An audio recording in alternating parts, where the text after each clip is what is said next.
Savio Juniorate kabadon hamaulai mot siar ka skul per Sara ban sandori kilingdo soblei jong ka balang Catholic ki bana ka seng Reunion Salvation of Don Bosco SDB ka ba penurlong do unong seng jong ka Reverend Father Aloysius Ravalico hakasnam khat khandai spa handri poar kala Rakhe ka lungkhu snam ka ba handri po Diamond Jubilee haka pratari urisau do ka Phur ka Siang ka ba isong kun bat penrehem mensim Lasadang akan ni kajing Rakhe kemenda ka mas pakhuj bala penmenta do ulung do sat Most Reverend Thomas Manam Parampil SDB rengkat lang bat ki buon ngut kiling do ki bala poisha kani kale kemen jong kani ka per Sara ki pas pupil ki ba kenjo sha ka thong jinglong ling do soblei lembat kitu ki bam kot sha kani ka thong henre ki bala tre haki kam shakri pat ba haki kam sarkar haka khai pateng ki kam ki jamla jong ki la pen phu pen phieng shu shu hakani ka singi Hakas nengka kerau haka mas bekhuj ulung do sar ulakran shaphang ka jing koridor jong ka ep jong ka jing treshitom ulak kadau ka nuksa jong Don Bosco bekhuj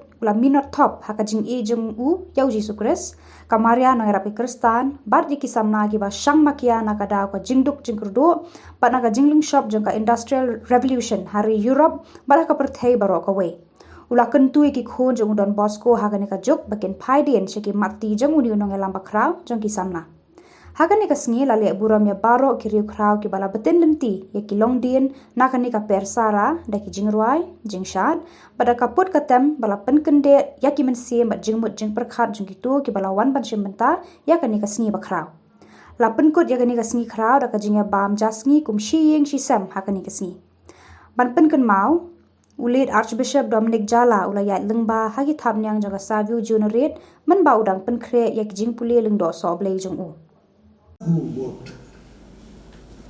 And he gave for us a very simple formula.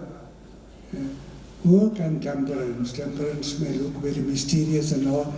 Be wise, self-planning, self-control, but work most of all.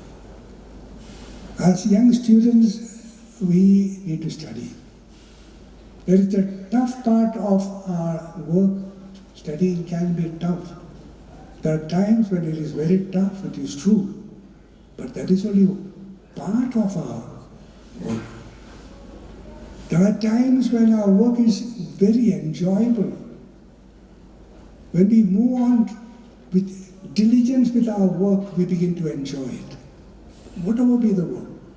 When there is diligence and seriousness and purposefulness and studying with a purpose, there I begin to slowly to enjoy studying. There is a purpose. I am making progress. Every day I am aware of knowing new things. My vision is widening. Our horizon is broadening. New things are coming within my knowledge and within my competence. And therefore there is joy day after